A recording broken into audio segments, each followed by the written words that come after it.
Phylum Arthropoda.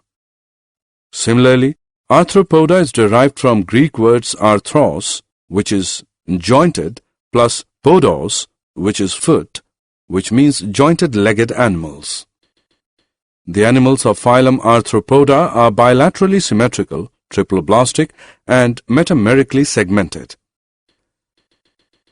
They have false body cavity or hemocoelomates, that is, false body cavity is filled with blood.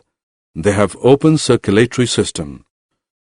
Their body is divided into two, cephalothorax and abdomen, or three parts, head, thorax, and abdomen.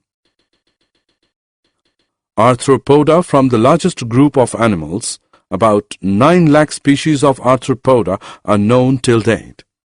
They are aquatic or terrestrial.